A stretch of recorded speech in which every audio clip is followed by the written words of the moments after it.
Lead these people into a wild and dangerous country. Give me strength and wisdom, O God, to lead them through. This was not just let's make a film and chronicle the life of the pioneers in a wagon train.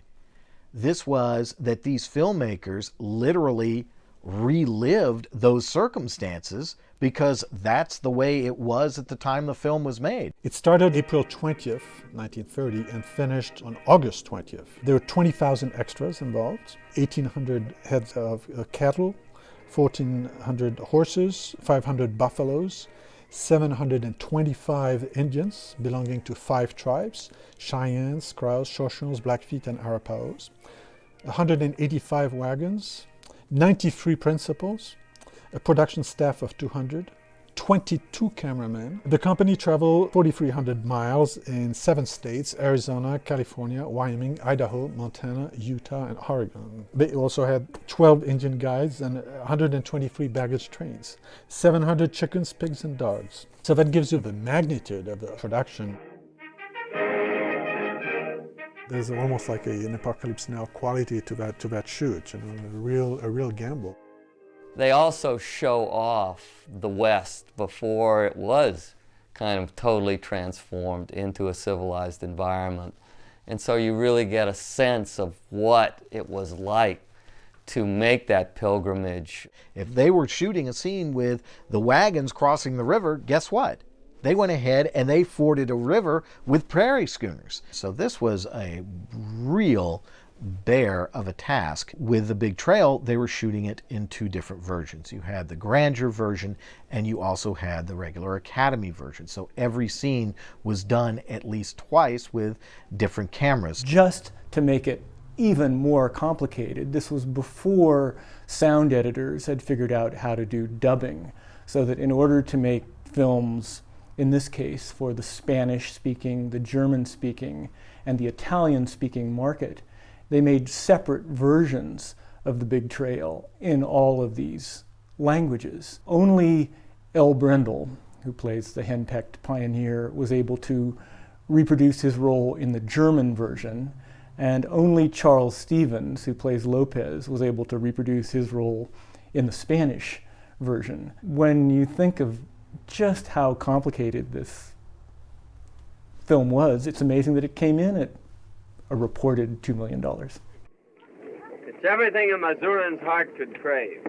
There's 2 snow-capped mountain ranges with peaks lost in the sky. Most of the earlier westerns before the Big Trail, the silent westerns, tended to focus on fairly straightforward themes without added moral and psychological complexity.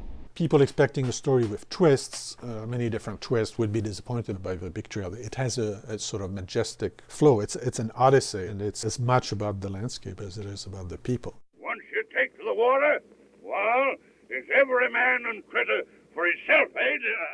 The Big Trail, to me, is a perfect fusion between 2 of the main tendencies in film from its very inception. It's definitely a fictional story. It takes us away, to another place and time.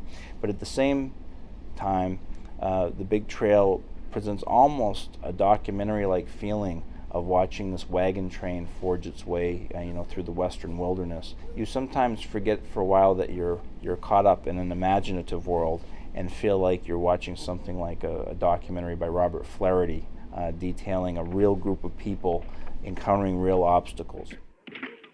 The Western is the foundational myth that America likes to believe that it's based on. So there's more at stake in the Western in terms of how America traditionally conceives of itself, so that one needs an individual hero to exemplify this, and John Wayne did that better than anyone else. We can't turn back. We're blazing a trail that started in England. Not even the storms of the sea could turn back those first settlers. And they carried it on further.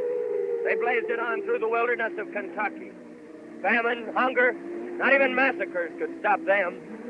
And now we've picked up the trail again. The whole concept of manifest destiny is absolutely foregrounded in this film.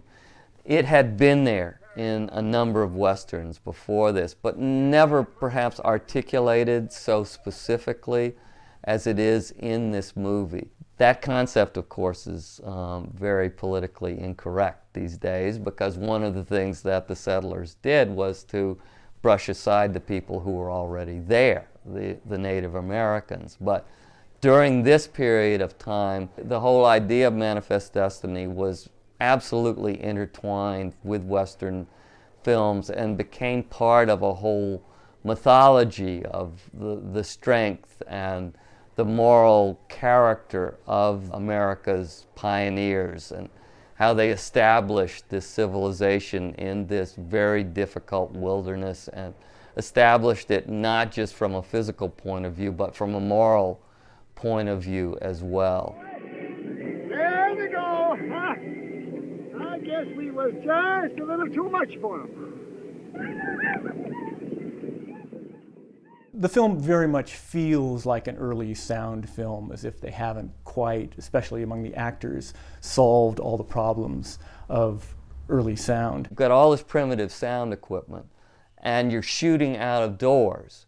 And so one of the things that you have to be cognizant of at all times as an actor is making sure that you're projecting for that microphone, wherever that microphone is hidden.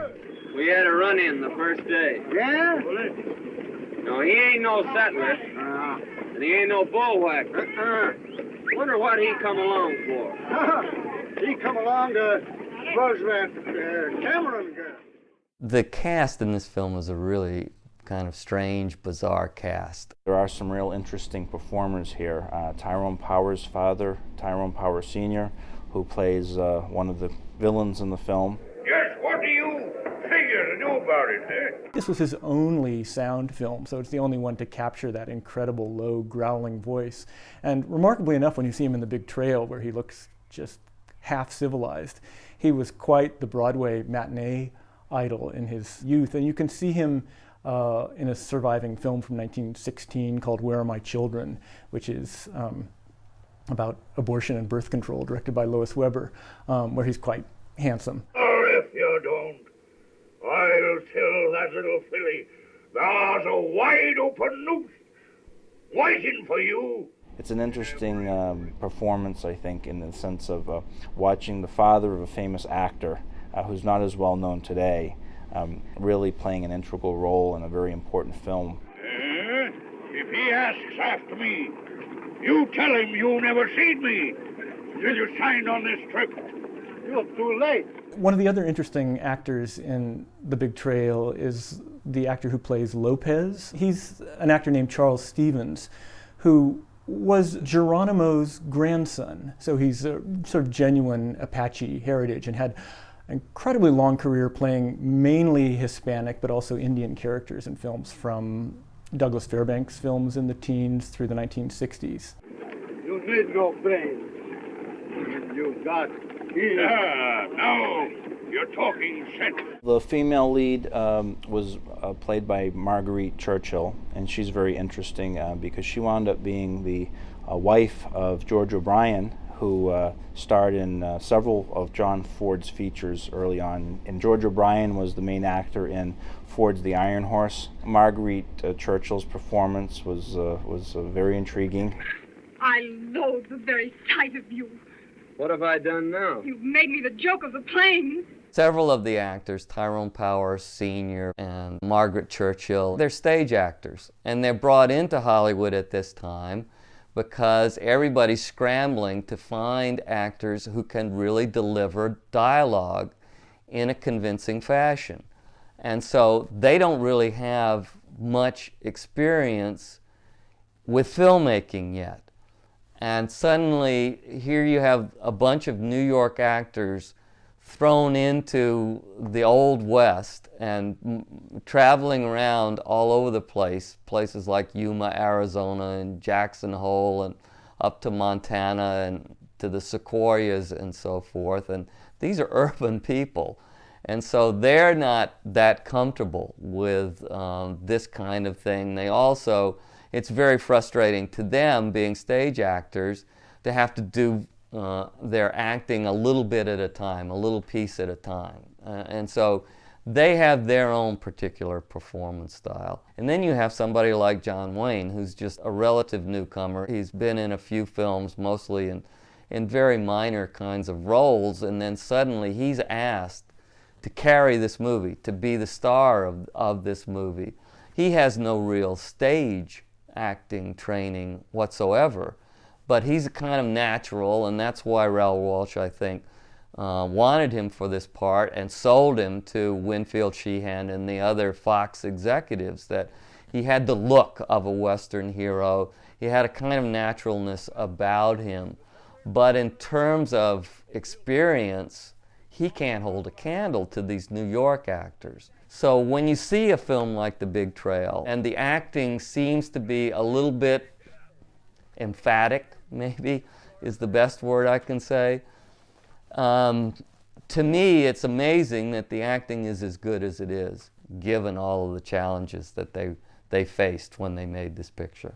The Big Trail has a curious position in the history of the Western because, in one sense, it's a great achievement and milestone, this 70-millimeter production that, in terms of what you see on the screen, there's nothing really quite like it. But it's also very much the kind of end of something because it was such a commercial disaster that it just stopped the history of the Western in some ways. So The Big Trail is a milestone, but also a kind of tombstone to a certain kind of Western. People should see The Big Trail for a couple of reasons. Number one, it's a terrific movie. It is an amazingly sophisticated and very effective film even now. When we look at more recent Westerns with huge tableaus, The Big Trail absolutely is as big and as interesting and as well done as anything that we are seeing today.